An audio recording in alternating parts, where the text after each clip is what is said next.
Farg'ona davlat universiteti talabasi Mahdiya Muxtorova bugun O'zbekistonning chinakam iftixoriga aylandi. Shifokorlar oilasida tug'ilgan qizaloqning nimjon quvvatsizligi uchun ota-onasi suzish sportiga olib borganlarida u 9 yoshda edi. Birinchi suvga tushganimda to'g'risi qo'rqqanimdan yig'lash darajasiga borganman. Yo'q, suzmayman, suvdan qo'rqyapman degan. Keyin trenerlarim meni tinchlantirib suvga olib tushishgan. Shu orqali o'zim qiziqib, suzishga bo'lgan mehrim oshib, katta sportga kirib kelganman. O'zbekiston chempionatlarida ko'p karra oltin medal sohibasi bo'lganligi sababli qahramonimiz 2025-yil Farg'ona davlat universitetiga imtiyozli ravishda o'qishga qabul qilindi. Birinchi yutug'im 2017-yil Jizzax viloyatida O'zbekiston Respublika chempionatida bo'lib o'tgan. Shunda bir qator o'rinlarni egallaganman. O'zimning asosiy biroz usul yo'nalishimda birinchi o'rin, qolganlarida ikkinchi, uchinchi o'rinlarni egallaganman. Keyingi xalqaro musobaqalarim Rossiya davlatida bo'lib o'tgan. Bundan tashqari u Belorussiya, Singapur, Malayziya, Tojikiston, Qozog'iston, Qirg'iziston, Saudiya Arabistoni kabi qator davlatlarda bo'lib o'tgan nufuzli musobaqalarda sovrinli o'rinlarni egallagan.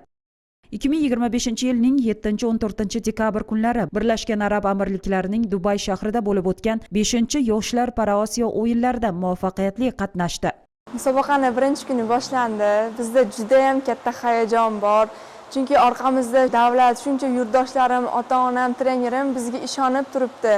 Ishonib bizni qo'llab-quvvatlashyapti. Ularni bizga qilib bergan sharoitlarini oqlamasam hech qanaqasiga to'g'ri kelmasdi.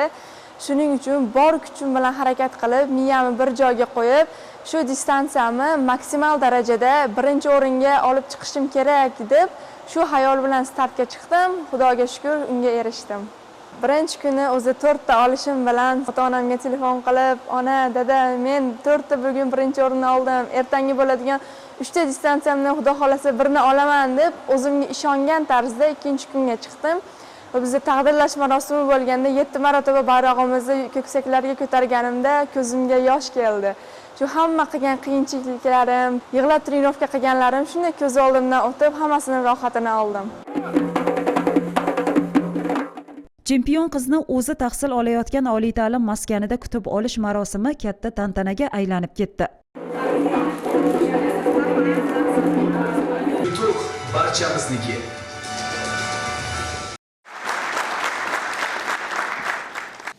Tadbirda so'z olganlar irodali qizning jasorati, g'alabasi haqida eng sara fikrlarni aytdilar. Bo'lajak nufuzli musobaqalarda ham sobit qadamlik bilan baland cho'qqalarga chiqishiga umid bildirildi.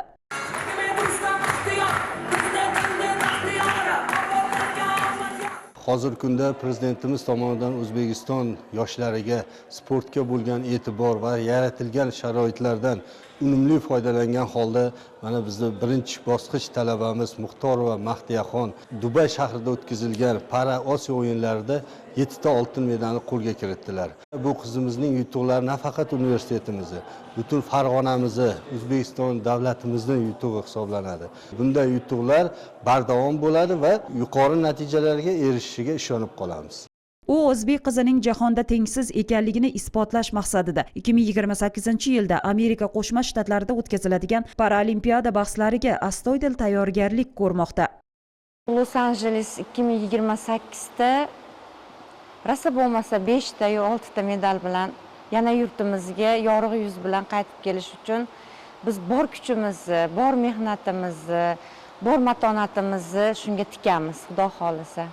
Kelajakdagi maqsadlarim 2026-yil Yaponiya davlatida bo'lib o'tadigan kattalar Osiyo o'yinlariga puxta tayyorgarlik ko'rib, birinchi o'rin oltin medallarni olib kelish. Eng katta maqsadim 2028-yil Los-Anjeles shahrida bo'lib o'tadigan Paralimpiada o'yinlarida yurtimiz bayrog'ini yuksaklarga ko'tarib, oltin medallarni qo'lga kiritish.